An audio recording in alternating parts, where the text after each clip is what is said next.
up, Mike? Toronto. VK on the beat. Check. I'm in Toronto where you wanna get the city love. I'm from Toronto where you wanna get the city love. I'm in Toronto like we wanna get the city love. My city love me back for my city love. Welcome to episode 1702 of Toronto Mic'd, proudly brought to you by Great Lakes Brewery, a fiercely independent craft brewery who believes in supporting communities, good times, and brewing amazing beer.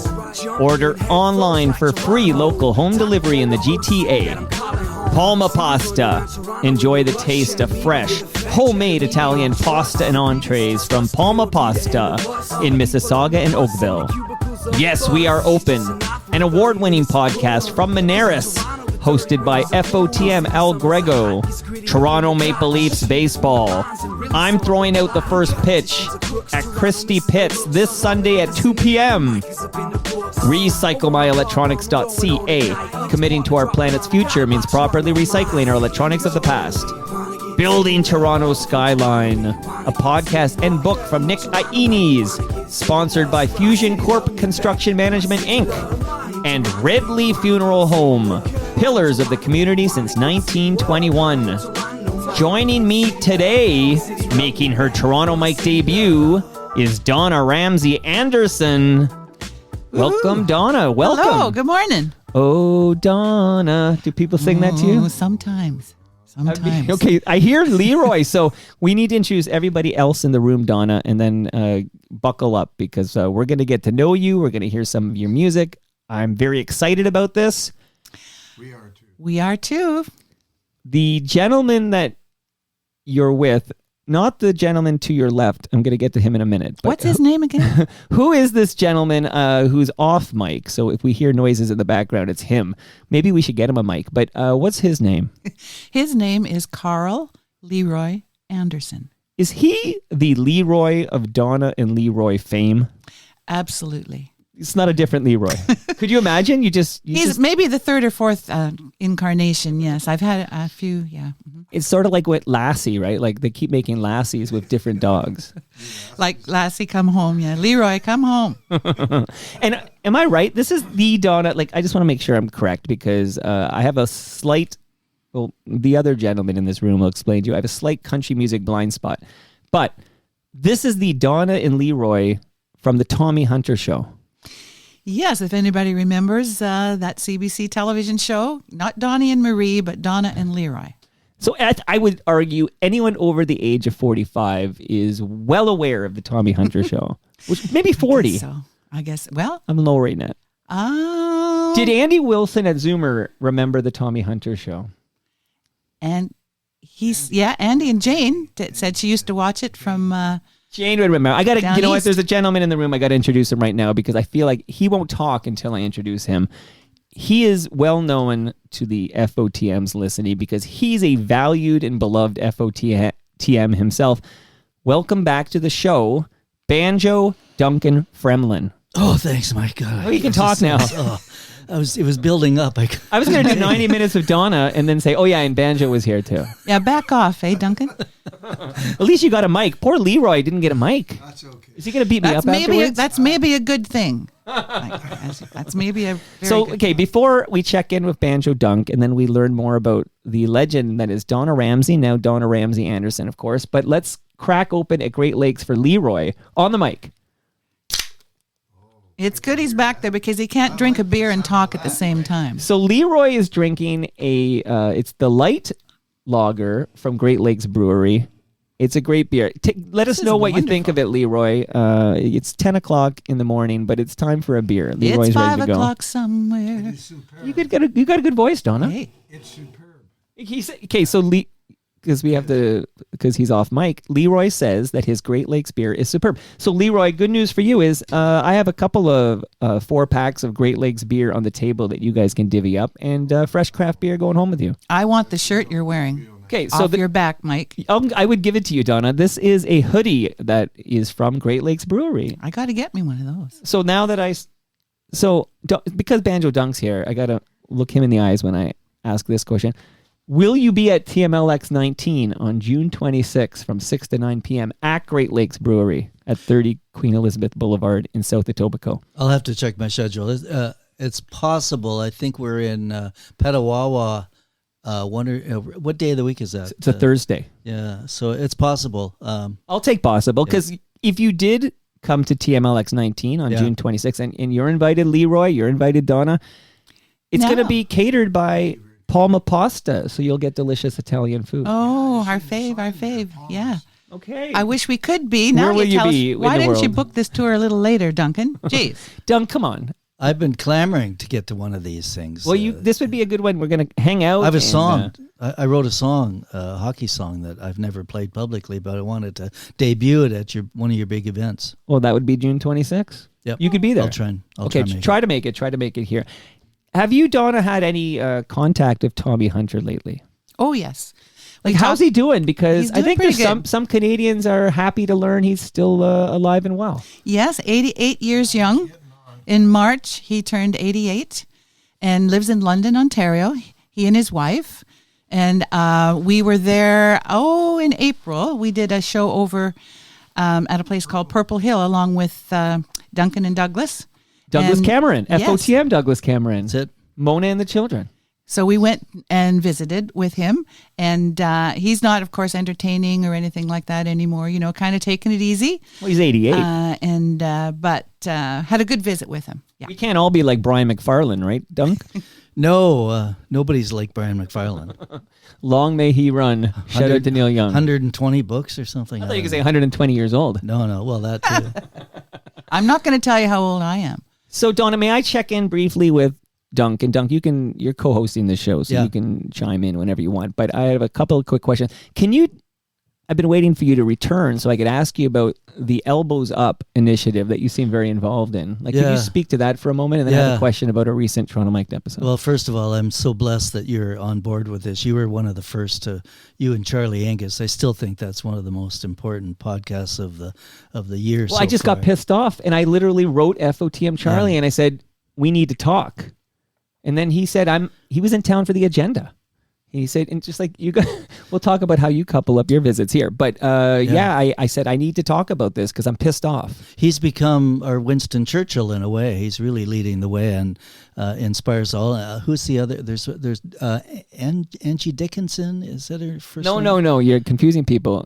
You're talking about the Dragon's Den woman. Yeah, I'm sorry, I don't remember her name, but she also is. See, if she very was an vocal. FOTM, I would have that name at the tip of my tongue. She will be. We'll make arrangements for that, but I think she'd make a great guest. But I would love it. I just think it's more important today for people to speak out, even though it's awkward and it's not necessarily the Canadian way. And we get complacent, as Charlie said on that podcast. That's our biggest enemy. But this threat is not going away anytime soon. It's just as no. He made a silly comment on his whatever it's called, Truth Social, just this week. He made a comment about how we're considering some offer as if Canada's for sale, like as if we'd consider any dollar amount to join the United States of America. And full disclosure, am I right that the lovely people that are LeRoy and Donna, or should I say Donna and LeRoy, you guys live in the United States, right? No, we live in Calgary, Alberta. We've been how there long for have you 8 been? years. 8 years. Okay, my data is old. LeRoy's home province, but we were in Nashville for 26 years, and we left in 2018 to come back home, and all LeRoy's family is out there, so it seemed to be the place that we wanted to go to be sort of semi-retired. Arlene Dickinson, not Angie Dickinson. Arlene, right. Okay, sorry. Right. Sorry, Donna, but if I didn't No, get it's that out, okay. I was never going to get that out. And we'd get angry emails about how could I not know the name Arlene Dickinson. But so you're back in Canada because you're from the Sioux. Born and raised in Sault Ste. Marie, yes. Okay, well, welcome back. We're glad you're back. And it doesn't Thank make for that awkward moment now when we talk about elbows up here. But last question for Banjo Dunc before we talk about your life and times, Donna. I did an episode earlier this year with a member of Kids in the Hall. Did you hear this episode? I think I did. Scott Thompson? Oh yeah, Scott. Yes. So you didn't. You commented on my public Facebook page. So I feel like this is a fair game for me to. Because I know you listen to many an episode of Toronto Mic'd. Yeah. Would you consider yourself a fan? Yeah. Oh, of course. That's you're my main guy. I love it. Love hearing that. Do you still play hockey? I do, but I've just mentioned that Scott is one of the worst hockey players I'd ever seen. Scott Thompson? Yeah, he got his brother plays on our team, the Jokers, with Tyler Stewart and Sean Cullen, etc. And so Scott, one day in Sudbury at a fundraiser that we had, I think it was Sudbury or London. Anyway, we do these fundraising games, and Scott volunteered to play with us, and he was a superstar, so we raised some money, but he was an awful hockey player, and he pissed me off that day. I mean, he was. I thought the reason I sent the message to you was that I thought he wasn't taking this threat seriously enough, and I'm just calling people out, Mike. I called a guy out at hockey a couple of days ago. So he had an American flag on the arm of his sweater, and I said, take that sweater off. You don't have to wear that sweater. It's just it's wrong. It's just this is not the time to wear an American flag in my hockey game. Thank you very much. So were you able to get through Scott Thompson, or did you have to bail? What do you mean? Oh, I didn't. Like, were you able to get through the episode, or did you need to bail? No, I bailed. I got upset. Because you felt like he wasn't taking the threat of annexation by the United States seriously enough. Correct. Okay, that's fair. I think you missed a great episode, but we don't have to agree on. Oh, I heard a lot of it, Mike. Okay. I wanted to get you on the record finally that the great Banjo Dunc, not a fan of the Scott Thompson episode, even though I've gone on the record as saying it's one of my top 5 episodes of all time. Well, it got you on to You got me on American. CNN. I know exactly. So come on, man, a little self-serving. But before I got on CNN with the ep, it was an all timer. But I value your opinion. You're a beloved FOTM. So tell me your playing with Donna and LeRoy? Okay, first of all, because then I want to dive into Donna's life and times. Well, Donna and I go back to when we were 6 or 7 years old, because she started singing on local TV in Sault Ste. Marie, and I was this little hillbilly 20 miles outside the Sioux in our little 14-inch black and white TV, and I'd watch Donna sing at that time, and I was a bit of a singer myself at the Quantum Music Festival, so I was riveted. I can't say that I was in love with her at 6 years old, but I wanted to do what she LeRoy's did. putting his he's gonna choke you out. I see him. Mike, LeRoy's an old man. I can take him. Oh, he's pointing down in his head. Oh my God. Anyway, so for me, I mean, Donna's always, and then I find myself, 20 years later, now there you I tell am me. on the Tommy Hunter show with this superstar from the Sioux. So What a small world. This whole It could have been Donna and Duncan. If you'd have told me this No, sooner. I'm not that good. You know what I'm I not mean? nearly as Gee. good as LeRoy. You know what? He's got better Now hair he than tells you. me. He's got hair. I can ask because I don't know. I will take a photo with LeRoy by the tree here, but Grass on a playground. you can't grow grass on a playground. He's got. Why don't we have this guy? He should be on the mic. I will say, LeRoy, when I met him, I said, this man's got good hair. You got good hair yourself. See, this is like, you know how when handsome men meet each other and they have this like, oh, we're in the handsome men club or whatever? When LeRoy and I meet each other, it's Duncan, like the what good kind hair of a club. show is this? You He's should have told me. delusional. I didn't tell you he was delusional. Before we get back to Donna, because nobody wants, they've heard enough Dunc, they've heard enough Mike, they want to hear Donna. But where were you guys earlier today? What media outlet were you on? We went to Zoomer. We talked to Andy and Jane at Zoomer AM 740 96.7, which, I'm kind of part of the family there. Much like this, I come west of Dufferin, and I'm very much at home out You here. got to pair them up. Because last time you were on, and I believe you were on with the great Douglas Cameron, Yes, you guys had just come from Yes. the same show. correct. We sang. And then I had Andy on, and we talked Correct. about how we like share you. I listened to that episode as well. Yes. Okay. Andy and I have, you mentioned Small World Stories, but when I was starting to produce Humble and Fred shows in 2006, Andy was kind of in that group because Andy was working as an intern on the Humble and Fred show. And then he would go on to produce Humble, not Fred, on Easy Rock and what did that become? Boom and all this stuff. So I love the broadcasting legacy of this place, and having Donna on board, from CGIC and Sault Ste. Marie all those years ago. This is a great fit. okay, you dropped these call letters, and I want to go back there. So Donna, Sault Ste. Marie, Yes. can you tell us about your father?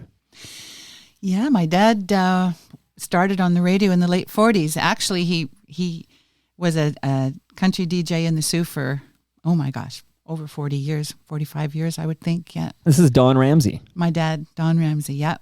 And he always used to laugh and say, I've been on the radio so long, I got my first tablets from Moses to play on the radio. Moses Neimer, that is. Yeah.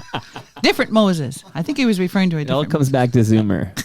Moses had some comments. He was supporting Pierre Poilievre in this recent election. Well, is he still in your good book? Oh, Well, we could do an episode on that. Leroy called him polyester.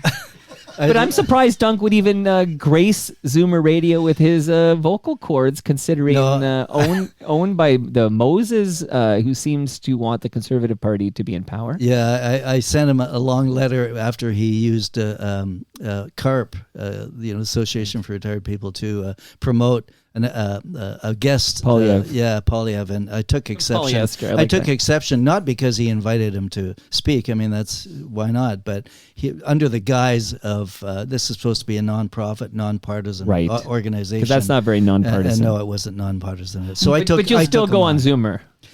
Well, of course. I mean, I love Moses. He's fun. I really feel like I'm part of that family. So, Well, living in Alberta, too, Leroy and I are kind of like rebels. We have to be careful how we talk out there, because we all know Alberta is famously for the other party. So, And what irks me a little bit, and again, I have to disclose, I'm talking to you from Toronto, Ontario, Canada. So even though I do have a beautiful woman upstairs who was born and raised in Edmonton, maybe that gives me a little credence here. But there's some complaints from Alberta about the lack of representation in cabinet, but they didn't elect any Liberal, they don't elect very many Liberal MPs. So how do you expect to have representation in cabinet if you don't vote a Liberal MP? Because, Mark Carney can only draw from his own party. I know. Well, I don't think Albertans, and I love Albertans. I married one. I love them dearly, and we're very happy to be there and be back in Canada. But I don't think anyone in Alberta would vote for a Liberal, even if it was, Jesus himself. They would still turn against it. Right. Did I say that? I might not get back across the border when we fly home. I don't know. Leroy, I know you can't hear me, but maybe the question's for Donna, but did you marry Leroy for his hair? Yes or no? Well, he was a pretty good-looking feller, and, I noticed that was past tense. I'm going for Katie Lang style. Katie Lang, another great Albertan. We should just shout out all... You saw Katie Lang. Yeah, we were at a Canadian Country Music Hall of Fame. I have a fantasy where Katie Lang comes on Toronto Mic'd. This would be a huge desire. She would of love mine. it. She would love it. I would suggest You would reach out. You should reach out. I would suggest, Mike, that you really, I'm not kidding, that you reach out and ask her, because I've heard through my friend Adrienne Clarkson. Well, get her on Toronto Mike. Well, I don't know if she would, but I'd certainly ask on your behalf. But she, when we did a 2018 Stompin' Tom birthday celebration, and she was with us on the stage, she came very close to getting KD to join us, and she had asked KD if she would come, and she said yes, and then at the last minute she had to change her mind. But I think my understanding is that KD's a very open and fun person, and would very much consider something like this. Okay, well, there's hope for me there, and you're going to score me. Not Angie Dickinson. I think she's passed away, Angie Dickinson. I thought he was talking about the actress, Angie. Yeah, he was, because he had her pin up pictures on his wall of Angie Dickinson, many a man his age. Yeah. Look, the hair's standing even taller over there. He's thinking of Angie Dickinson.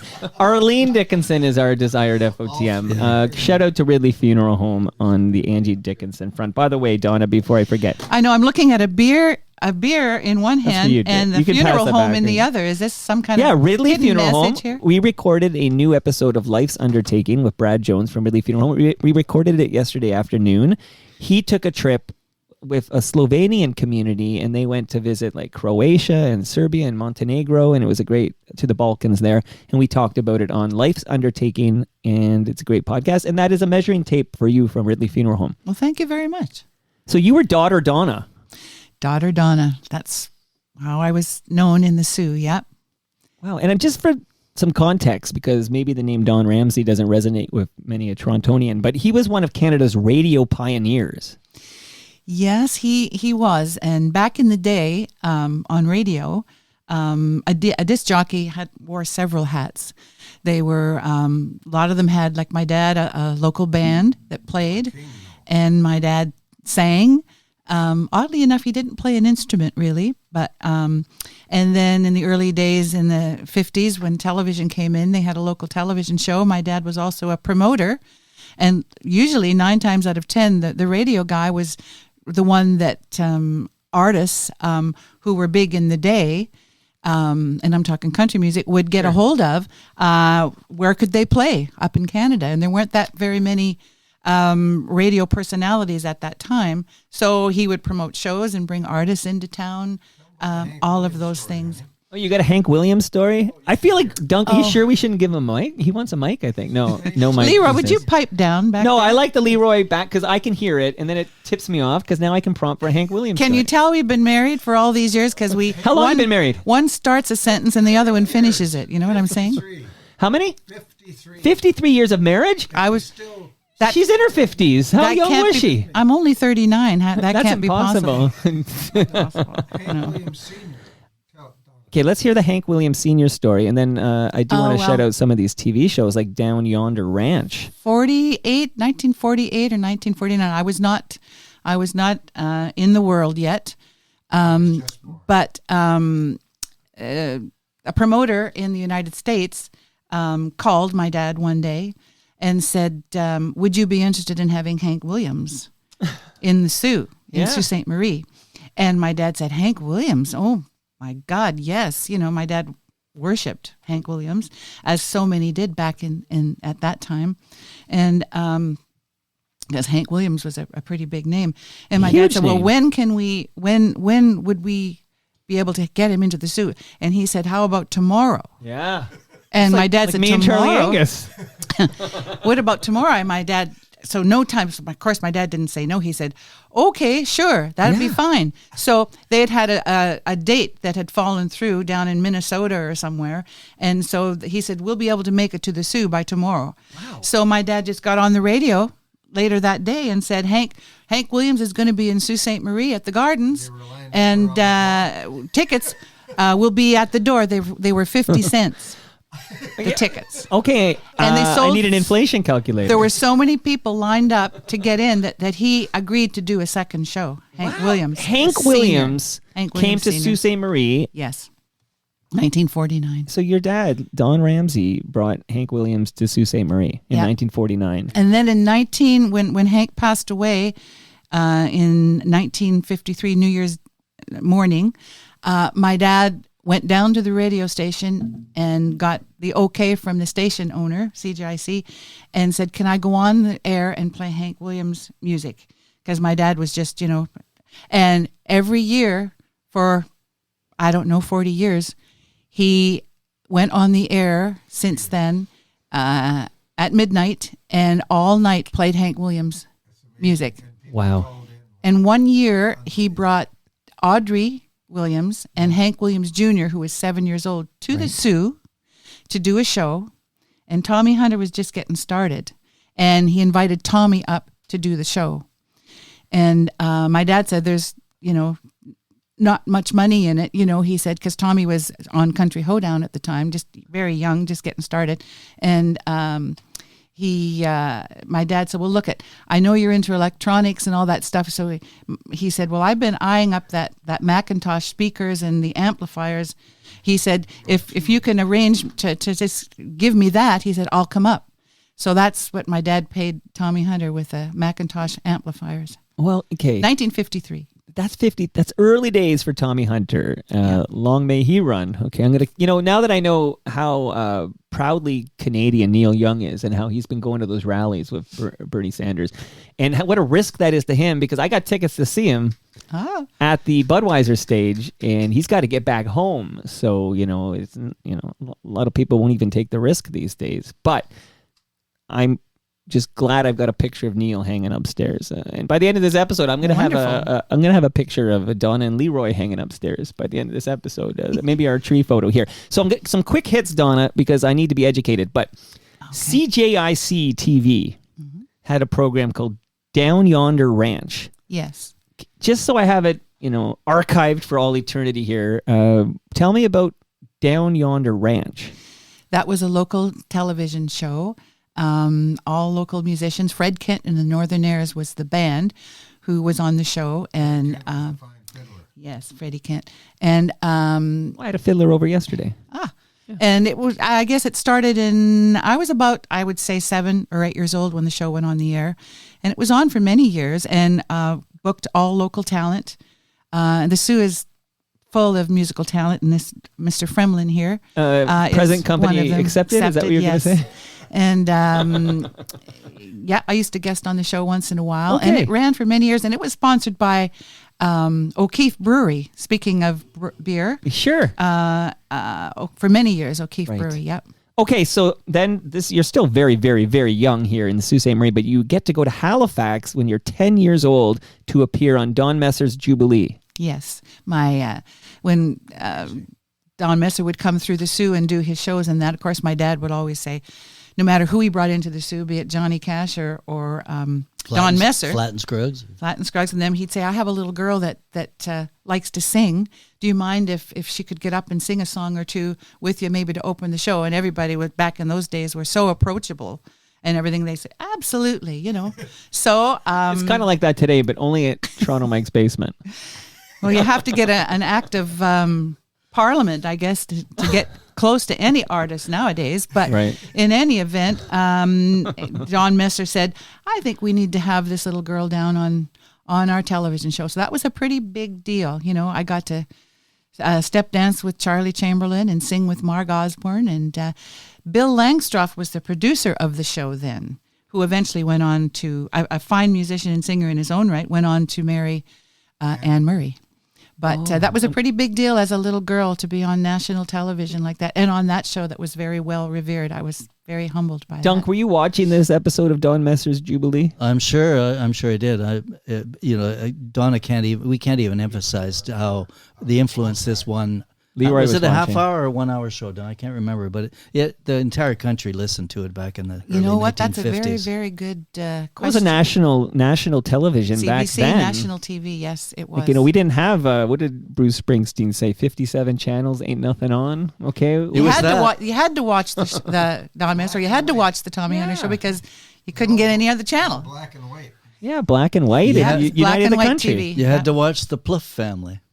I don't even know this family. Really, another national show, and I think it might be. I don't know the history of it, other than they had 2 episodes. They had the French episode, and then the same staff would remember that, would do yes. the English episode. It was the Pluff family. I forgot about that. See, Oh my God. Those stories are perfect for Zoomer radio, I feel like, because everybody listening to their radio in the old age home is like, I used to watch that. Are there no old people listening I'll to this? tell you a Mike? funny story about that. I can probably tell this now because God rest their souls. They're no longer with us. But we were down there, and of course, Charlie liked to tip one a few times, whatever. So a couple of backstories. We're at rehearsal, and of course, there's no Charlie Chamberlain, whatever. So Don Messer came up to my dad and said, "Does Donna know any songs of faith and inspiration?" Because Charlie usually did one on the shows, and he says, "Oh yeah," he says, "Now Donna could probably do because I don't know if Charlie's going to show up. He might be in the bag."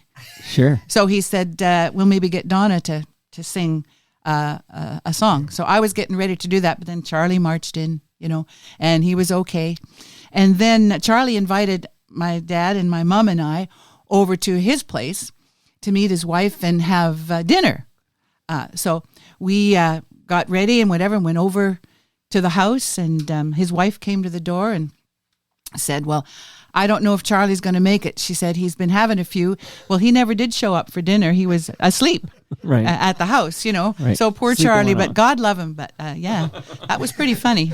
That's the real talk we're here for. Are you kidding me? Holy smokes. Hey, quick notes from the live stream. So we're live at live.torontomike.com. A couple of quick hits. One is Jeremy Hopkin is there, and he tells us that 50-cent ticket that you referred to earlier would be $6.75 in 2025.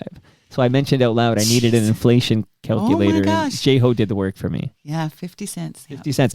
Ali Oop is on the live stream and says, I saw the Plouffe family in Montreal. We Girl Guides went to see it live. So there you go. See, I think today is the day I learned about the Plouffe family, but I'll never forget now. Every time it's referenced, I'll be like, oh yeah, I heard about the Plouffe family. You'll have to get on YouTube and check out an episode or two. It's really something. Yeah, I'll have to do the same because I totally forgotten about that, Duncan. You're absolutely right. La Famille. Okay, that's French, right? Okay. I got grade 9 French. I'm like a philosopher. I am, you are, you know. Je suis. Le tableau noir.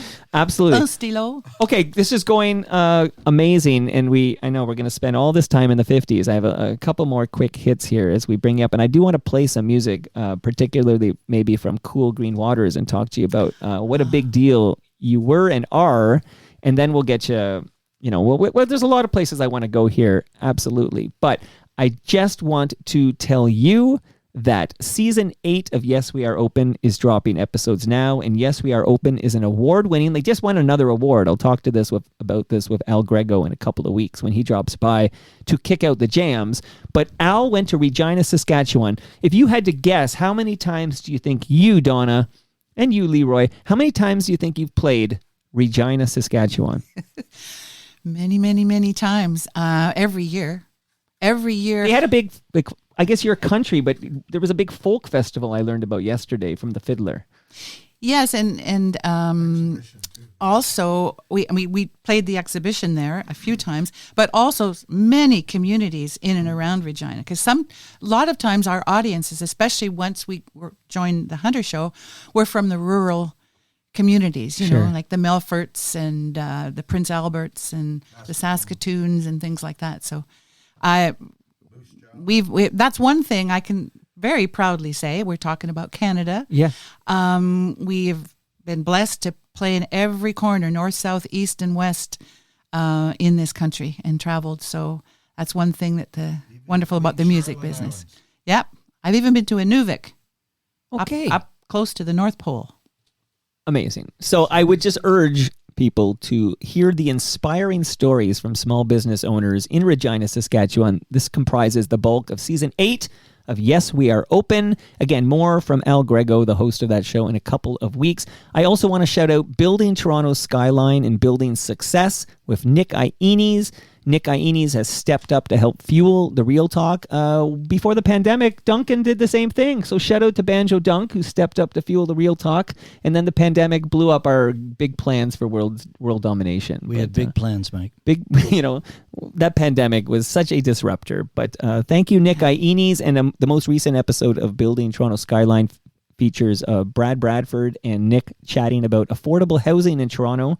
It's a huge issue, and they tossed around some ideas of how we could, fix that problem. And it's a great episode. And last but not least, I heard Donna, you mentioned somebody was into electronics, and I was thinking, well, if those electronics don't work anymore, I hope they don't get thrown in the garbage where those chemicals end up in our landfill. I hope these people with the broken electronics go to recyclemyelectronics.ca, put in their postal code, and find out where they can drop it off to be properly recycled. Banjo Dunc, you know this, right? Recyclemyelectronics.ca. You bet. That's where I go. That's where you go. Cables too. Yes. And we all have piles of this stuff. LeRoy uses them as a belt. He takes his old cables and uses them as a belt. It's amazing, those things that you just keep collecting them and you wonder, what is this for? Because you think you might need it one day. This doesn't work anymore. No. They've changed. Speaking of belts, could I have another beer? So yeah, well, you know what, I'm going to play. Okay, you know what, I will get you another beer. LeRoy's asking for another Great Lakes beer, because I'm going to play a song in a minute, and then while that's playing, I'm going to run upstairs. Just kidding. Is he just kidding? I think he is, yeah. Wink if you're joking. No wink. Wait, are you coming on to me, LeRoy? Come on, be professional. Okay, It's the hair. That's the secret. All right, so quick hit here too. Ernest Tubb Midnight Jamboree. Yes. That's a Nashville show. Yes. Like, Donna, tell me how you end up there. Well, my dad being in radio many years, back in the day before there was the Country Music Association in the United States, they used to call them the DJ conventions. And the disc jockey, and of course, present company accepted, I have a soft spot in my heart for every DJ there is. And my dad used to attend them every year, go down and broadcast back. Of course, back in the day, you did it from a phone booth, talked on the radio and somebody held up a mic back then didn't have all this fancy stuff. But to get back to your question, when we'd go down there, of course, after the Grand Ole Opry, came Ernest Tubbs Record Shop. And a lot of the artists would go over there after they'd finish up at the Opry. So one year when we were down there, of course, my dad went up to Ernest Tubb. And of course, like I said earlier, these people were very approachable and said, can I get my little girl on here to sing a song on the Midnight Jamboree? So he said, absolutely. And of course, people were lined up to get on that show, So I was quite fortunate. And so anyway, this one particular year we went down and I was going to sing on the show. So it gets to be about 2:00 in the morning, and I'm backstage there. And this is just a small, it's a real record shop, long, narrow building, but so historical. So finally, Ernest comes up and says, okay, we're just about ready for Donna to get on and sing. What's she going to sing? And so I said, I'm going to do Please Help Me, I'm Falling, because it was a Hank Laughlin's number one hit record at the time. Okay. So Ernest says, Hank is going to be coming over a little bit later to sing, and I'm sure he's going to be singing that song because right now it's his number one record. So can you think of another song? So I got thinking, okay, I could think. I was a big Dottie West fan in that, so I thought, okay, there's a couple other songs I could sing. Of course, the band could play anything. So it comes time for me just about to go on, and in walks Hank Laughlin. Of course, this is like God to me, Hank Laughlin, he came right over to me and said, I hear that you were going to sing Please Help Me, I'm Falling. That's my number one record, And I said, I know, but I can sing something else. And he said, absolutely not. He said, I would be honored if you would go on the stage and sing my record. That would be wonderful. Donna. He said, I've got other songs to sing. Isn't that something? He let me sing Please Help Me, I'm Falling in Love with You. He let me sing it. I got chills. So I was pretty honored by that. So that's what the people were like back in the day.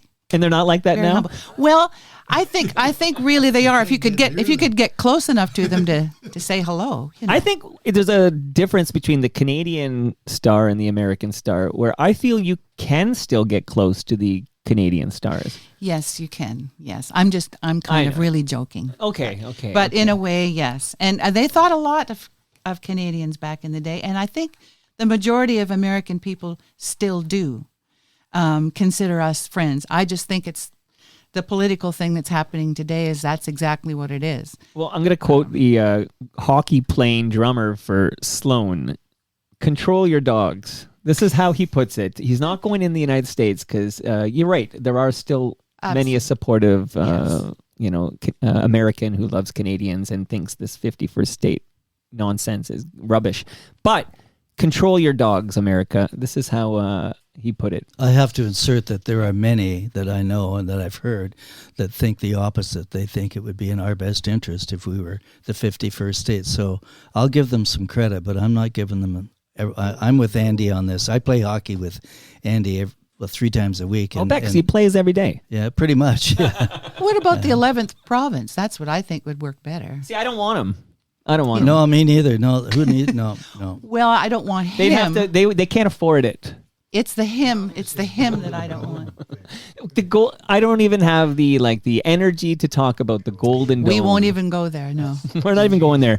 You got me all riled up here. My goodness gracious. Okay, so we are going to talk about for a moment here bittersweet, because you're only 16 years old. Oh, let's hear you. The taste is bittersweet when your lips meet mine. Woo! Oh my goodness. I'm going to cut that out and just use that as my intro. Okay. Yeah, that was my first record. I was still in high school, 16 going on 17. Signed to Capitol Records. Capitol Records. Yeah, Anne Murray and I were signed, I think, within the same year to Capitol Records. Okay, Tell them the Snowbird story, Donna. Oh, Snowbird, yeah. Well, we were both signed to Capitol Records, and we were both listening to the same demo songs and things like that. And Gene McClellan was signed by Beechwood Music, a division of Capitol Records, their publishing company, as a writer. And I listened to, back in the day, reel-to-reel tapes going through songs to learn, and Biding My Time, Snowbird, Put Your Hand in the Hand, all these songs. And I cut Biding My Time and Snowbird, and so did Anne Murray, and we were both on the same label. Did you cut it first? Different record. I don't think I did. I think within the same few months I did. And Did you know she had cut it? Not until actually Right. they were thinking of releasing my album. And then I knew that Anne had cut it. So Capitol made the decision, along with, we had different record producers, to release Snowbird by Anne Murray, and I released a song called Bittersweet. And Is this her version?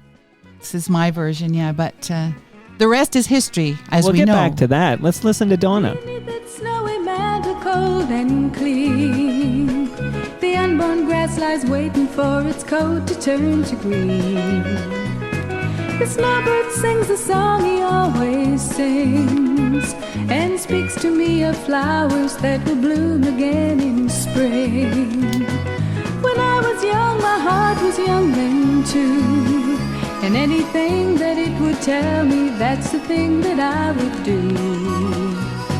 But now I feel such emptiness within, for the thing that I want most in life's the thing that I can't win. Spread your tiny wings and fly away, and take the snow back with you where it came from on that day. The one I love forever is untrue, and if I could, you know that I would fly away with you. The breeze along the river seems to say, That story is unbelievable, Donna. So you cut this not knowing that the Capitol also had it produced for Anne Murray. Anne Murray, yeah, sure. We were both finishing albums. Of course, she recorded hers in Canada here, and I did record this in Nashville. So my version has a much more country feel than hers did. And I was a couple years younger than her as well. So, but that was the decision the producers made. And like I said, the rest is history. We know what happened to Snowbird and Anne Murray. The rest is history. Does it ever frustrate my record, you? But does it ever frustrate you that you came within a whisker of having Anne Murray's career? Could have happened, yeah. My Cool Green Waters, which Yeah. was the title of the album, Right. and I released Cool Green Waters, got into the top 20 in the United States on Billboard. And Yeah, so that was top pretty good. 50 pick hit in Billboard magazine. Yep. Okay, and Catchbox or Billboard, I can't remember. Billboard, I think, Billboard magazine. But Yeah. I do think that it's worth mentioning that it went to number 1 here in Canada. Yes. Cool Green Waters. Yeah, pretty neat. So Anne lost out on a song herself. Something to talk about was offered to her, and she turned it down. And then Bonnie Raitt took it, and so it I comes know. around, you know. Shirley Yeah, Icahart. that song I is know. yes, Shirley Icahart. Right, Such a fine late great. talent. LeRoy wrote a song with Shirley Icahart for me called Something in Your Face. Yep. I had it on a second album, I think. You're gonna find that there, Mike. What Wow. a place! What a guy. What a podcast! Fantastic. I don't Can I take you home with me, Mike? Absolutely. Do we have to go to Calgary? know you very well, but there's something nice about you, I wrote the bridge. and only time will tell. You can talk over your song. Oh, yeah. Mike is live. Your mic is live. We thought it needed a bridge. This ain't Zoomer. You wrote the bridge, Donna? No, Leroy and Shirley Leroy wrote did. the bridge. Shirley Icahart and LeRoy Anderson wrote the bridge to this song, Something in Your Face. Well, back in the day, songs could only be so long. You either had to be short enough so you could go to a commercial, have just much time, or only be not over 3 minutes. Right. You know, so but the song was too short. They thought so it needed a bridge. I just like hearing your voice, Donna. I was so young then. I think I brought a tone lower now. You know how that goes. When's mine gonna get lower? Don't tease me. I've been waiting. Something in your face. Wow. Ba-ba-da-ba-da. That was recorded in Toronto. That was the Laurie Bauer Singers in the background. The Laurie Bauer Singers. Yeah. Yeah, I hear about them all the Now time. here's the bridge that LeRoy wrote. 'Cause when I'm near you, I can feel the warm glow of your smile. Something tells me that love may be just around the corner. Yeah, the Lori Bauer singers. They were so wonderful. Your face that tells me. Heavens. And now the bridge Down memory lane here. No, that's the whole idea. Is that a cherry blossom across the room there? Okay. So here's the story on the cherry blossoms. Wow. Okay. So they stopped They're making smaller. these. Have you heard this? Yes, I'm eyeing it up. That's why. For a darn good reason. Well, you ready for this mind blow? Okay. I am 50 years old. I have never had a cherry blossom in my life. Oh gosh. Like, I don't know if it, maybe the picture I didn't, maybe it doesn't look like my style with, what is that, a cherry in there? Like, anyway, there's a, Is this a road we don't want to go down? there's a talented, there's a talented musician named Rob Pruce who is was the keyboardist for The Spoons and also Honeymoon Suite for a spell. Uh-huh. And now he works on Broadway in New York, but we won't hold that against him. But Rob Pruce bought one of the last cherry blossoms so I could have one while there was still time. But it's still in the box. Like, part of me thinks I should probably eat this cherry blossom and just keep the box in the studio. You know? Don't What do you do think, it, Mike. Dunc? Don't do it, Mike. So, Dunc, how many... It's so sweet. catch the evening. okay, so sweet it's going to make my tooth ache. No, it's Leroy going to tells rot me. in your teeth is what it's going to do. Well, you got to go. You got They were to the go thing. sometime. Okay, so do you like cherry blossoms, Donna? Well, it's been a long time. a long time. They were Jeez. in a bigger at the time. Okay. Oh yeah, they And were. meanwhile, I love having this chat with you, Donna, while I hear your voice in the background here. But I do have some more specific questions before we get you guys with. Okay. Okay, got to get you hooked up to this guy, LeRoy Anderson. Okay. Okay. But on our way there, you represented Canada on the first international country music show held in Nashville, Tennessee. Yes. That can't be true. Yes. And Stompin' Tom was on that show. Stomp and Tom Connors. was on that show. Was that his only visit to Nashville? I don't know, think- but think all I it- know, Gordy Tapp was one of the MCs. Gordy Tapp and Stomp and Tom. Beautiful orchestra, and there was international artists on it. And I'm having a hard time remembering. I was just a young. But you're representing teenager. Canada. You're Yes, still very and young. Stompin' Tom. And one of the things about that was the audiences were just being introduced to Stompin' Tom, right? And of course, he's out there doing what Stompin' Tom did. He had his board, and he got on there and he's singing his songs about Canada. God love him. And the audiences did not know whether to laugh or to take him seriously. I could see that. Because they didn't know how to take him at all, Right. So it was a very strange thing. Should we laugh? Is this a comedy thing, or is he serious? And it was quite interesting. That is think interesting. I think it was a turning point, Mike. I think for Tom, if this is the event that I was thinking of, Yuri Krejcik, his manager, was there that day, and I think Tom took it quite personally, and that established to a great extent his attitude toward American music in the United States from that point on. Interesting. Like, because Banjo Dunc is like our Stomp and Tom. Well, not Historian. really, but I do my really. Yeah. Okay. The incident with the microphone. Oh, well, that happened a lot back in the day. Funny. Well, I went to start singing on that show, and the mic was dead. Oh, It was like nothing coming out, and the orchestra's, going along, whatever. So I just put the mic down on the stage and started to step dance. oh, really? I didn't know what else. What the hell am I going to do now? Okay. 15 years old, and you're down there, and That's a pro, Mike. No, that is a pro. Now, speaking of pro, so we are going to get you hooked up with LeRoy here on the Tommy Hunter Show in a moment here. I do want to ask you about the opening of Ontario Place in 1971. that was a big deal. You performed at the Forum, the Great Ontario Place Forum. I still have the plaque at home. I still have it. Yeah, that was a wonderful thing to be asked to do that. I still miss that venue. Yeah, I saw coming in. This is the last time we were in Toronto. I still saw a sign for Ontario Place. Have they made it bigger or moved it, or have they done something? Or You don't want to see Ontario Place right now. It's been completely raised. What I mean, there's no trees. It's just flat dirt right now, Ontario Place. It's quite the controversial happening at Ontario Place right now.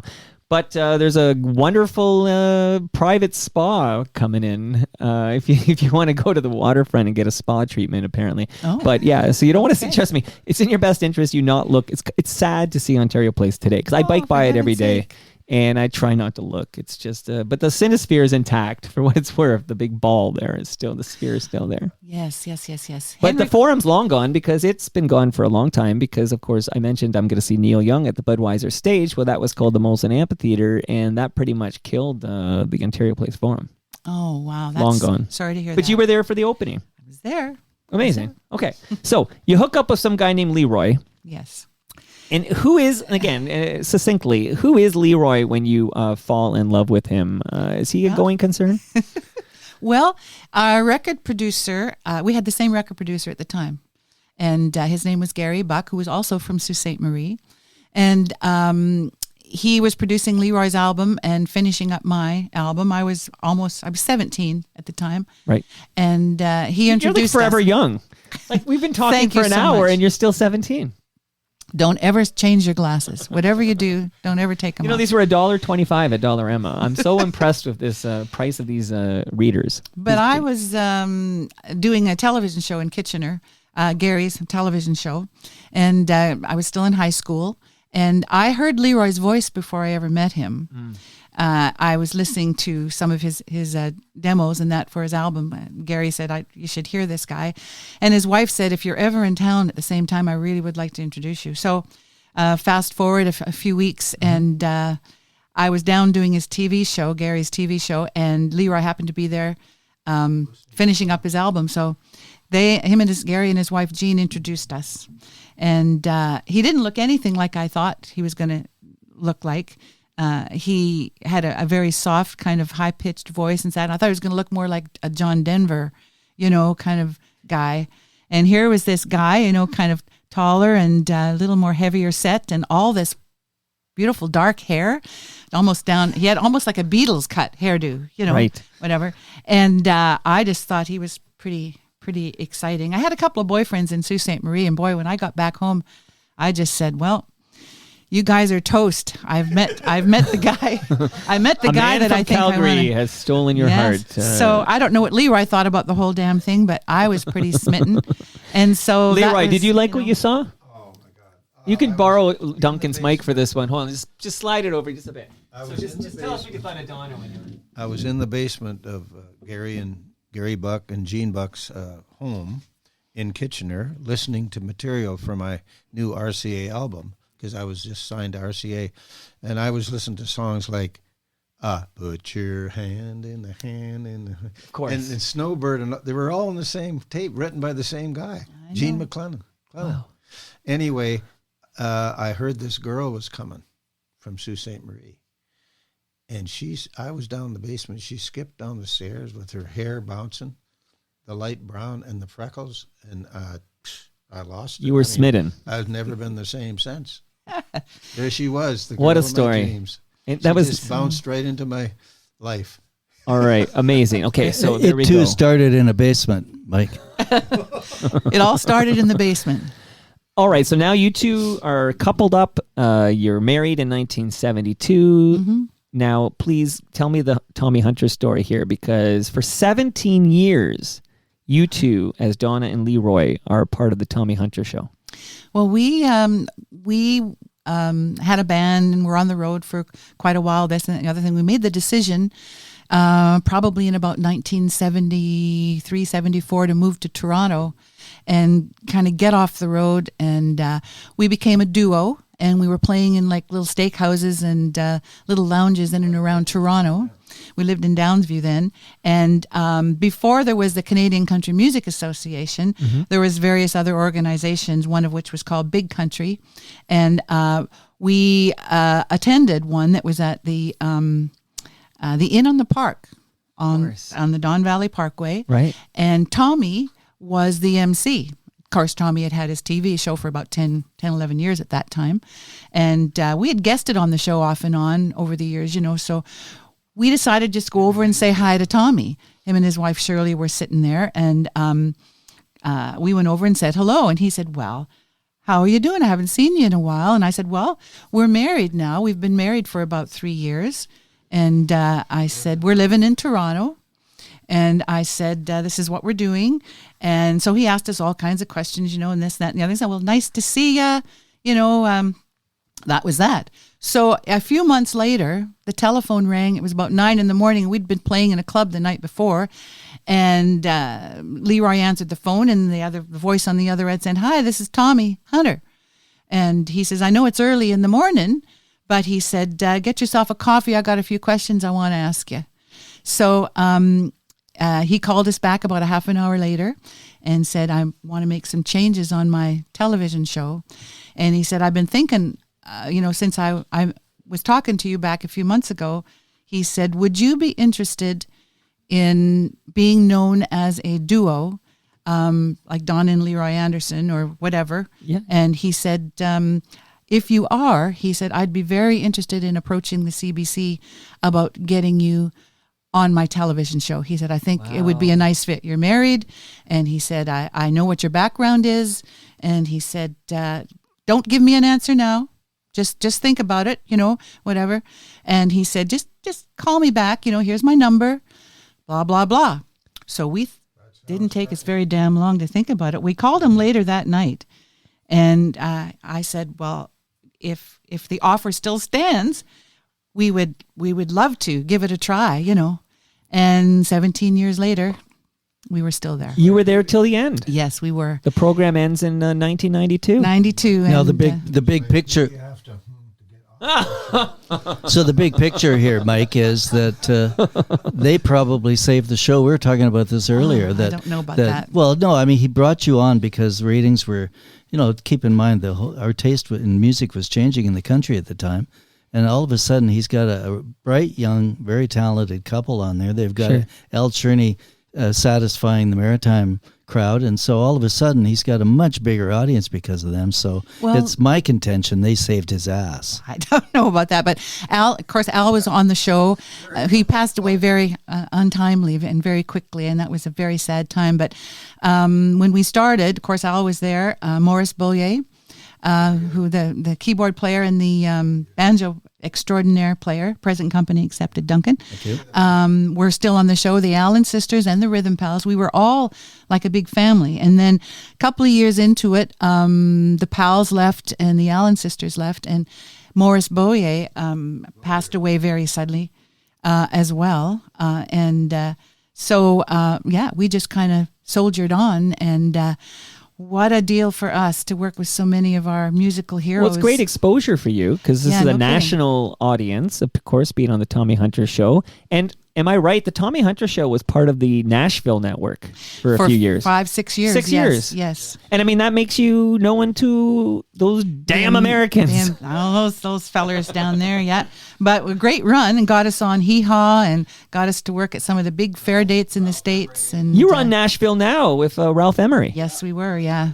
A few times. Multiple times. Okay, I'm going to play a little bit of Donna and LeRoy Anderson because I want to. It's my show.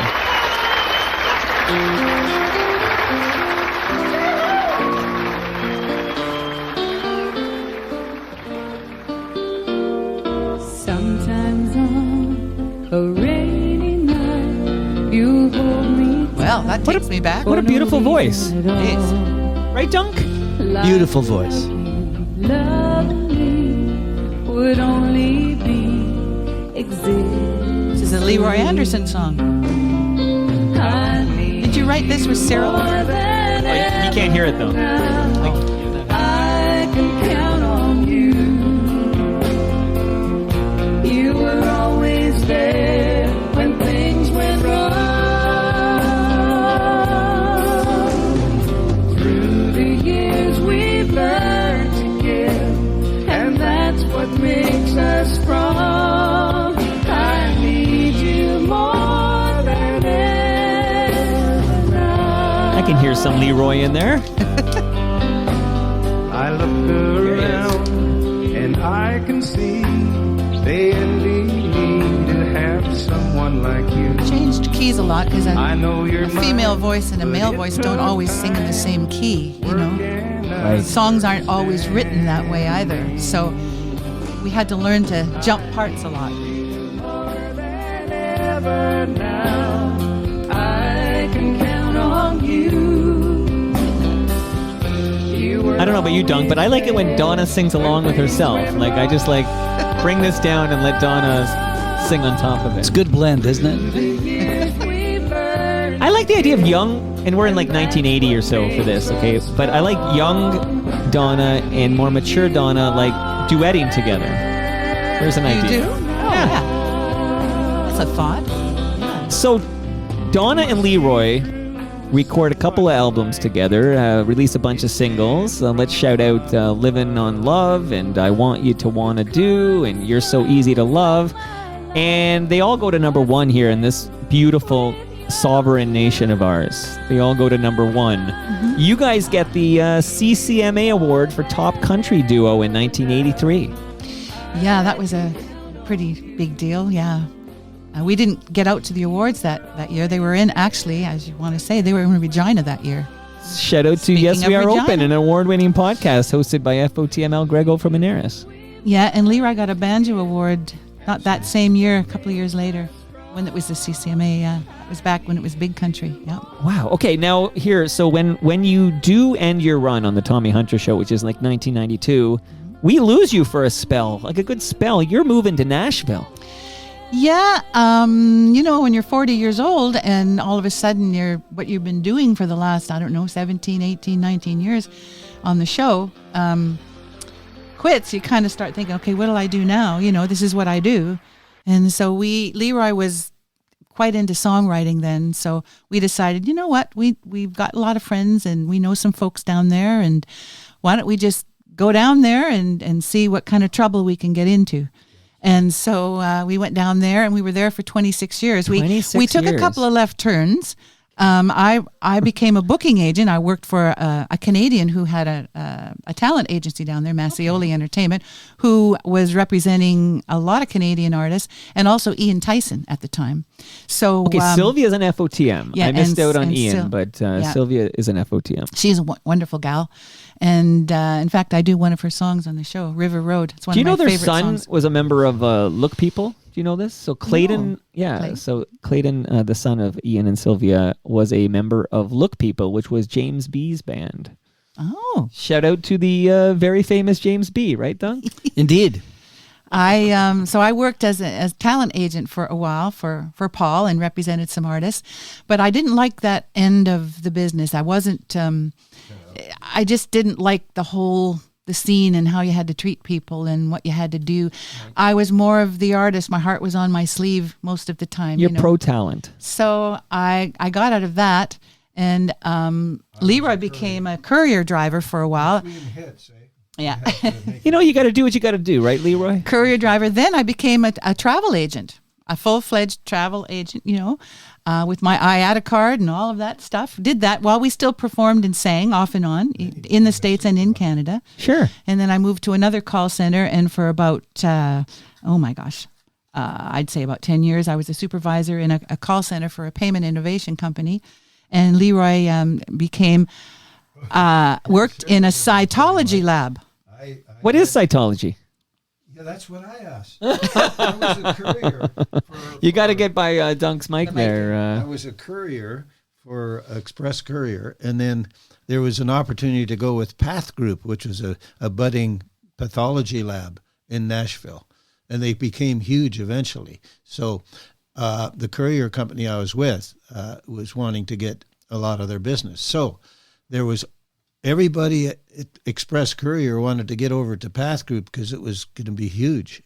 So I kept driving by about every 2 weeks, and I'd talk to the manager there of the transportation, and he said, "No, there's no openings right now." And so I'd let a couple of weeks go, and I'd go right back. One day I pulled up. He comes right over. He says, "We just had to let a guy go, and if you want to." So that's how I get. You were persistent. Then an opening came to get in the lab.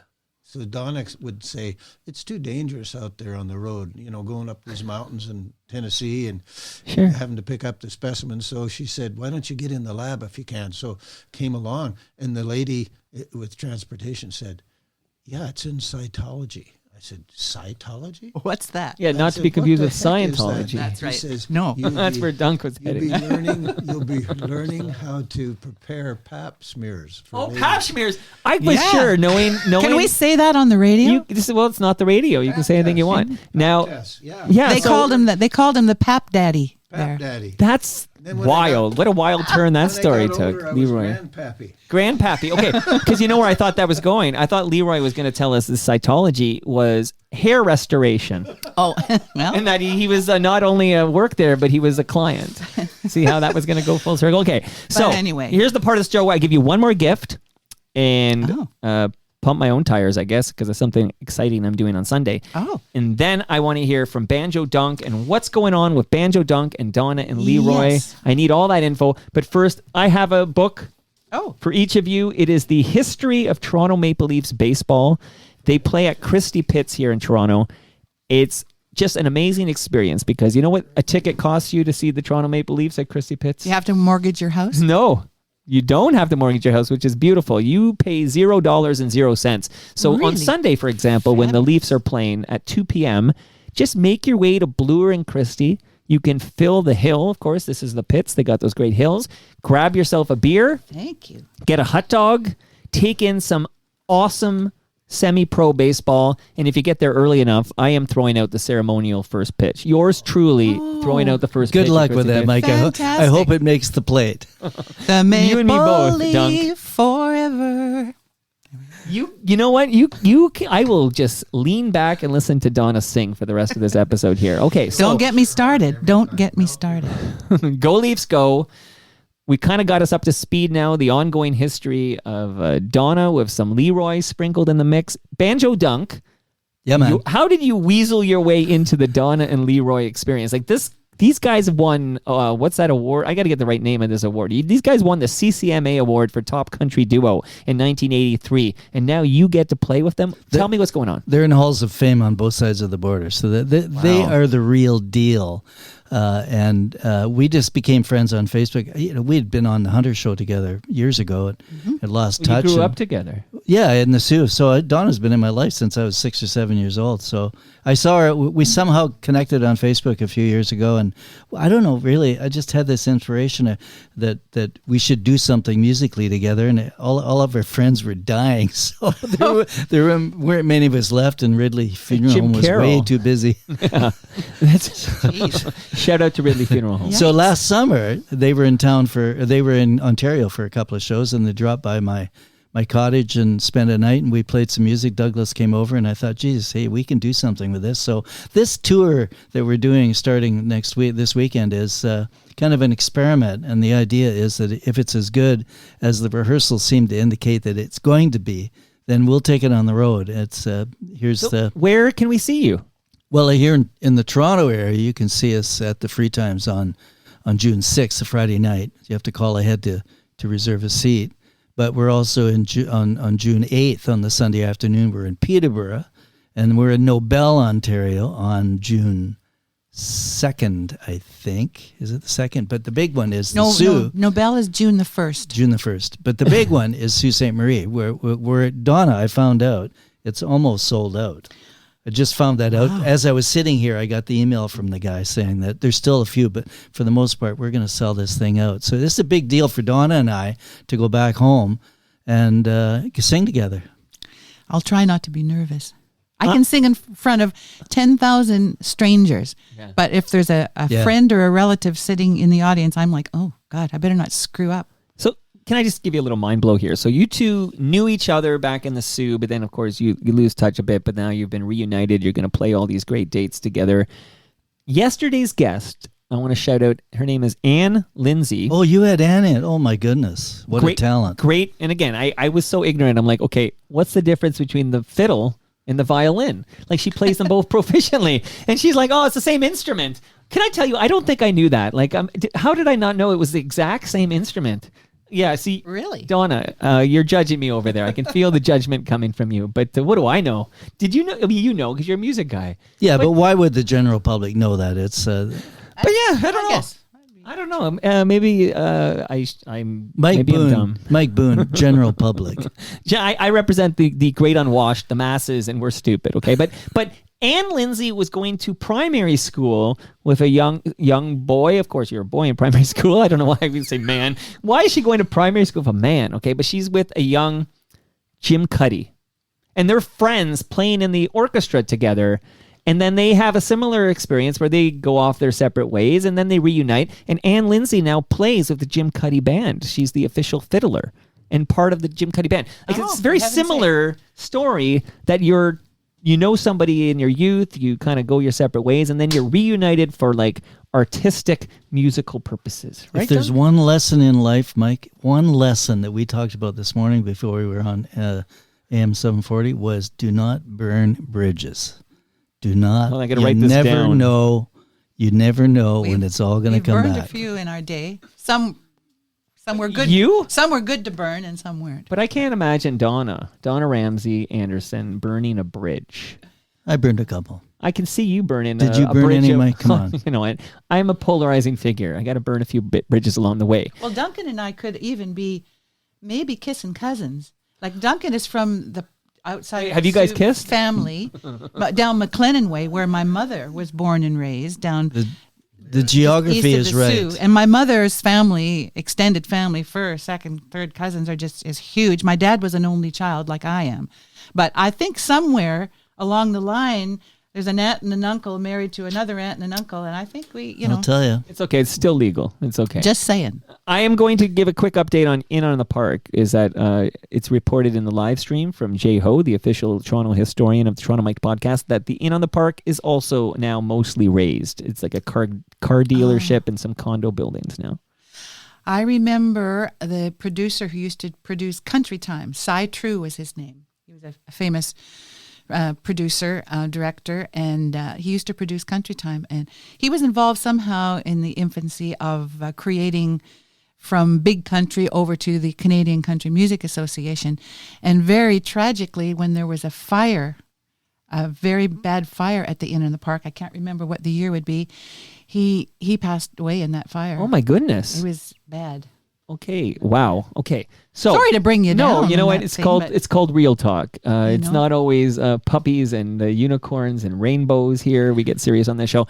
But Banjo Dunc, good to see you again. How much time did they give you on Zoomer? That's what I want to know. How much time did Andy and Jane give you on Zoomer Radio? This time they didn't have. Last time Douglas and I must have had 15 minutes. This time, no, I don't know, maybe 8 or 9 minutes. So 8 or 9 minutes, because I just want you to know I cared so much about Donna Ramsay Anderson, LeRoy Anderson. I cared so much about Duncan Banjo. I'm going to get your name right. Banjo Dunc and Fremlin, that we're at 1 hour and 12 minutes. Is there anything else you want to get off your chest? Anything you want to say about Donna? There's one thing. I'm just looking. A manifesto? I'm just looking at her bio, and I know she was hooked up with Hagwood Hardy, and she did some commercials. I want her to sing the theme for "Put Pork on Your Fork." If Leroy she and I would. did put pork on your fork, economical, pork on your fork.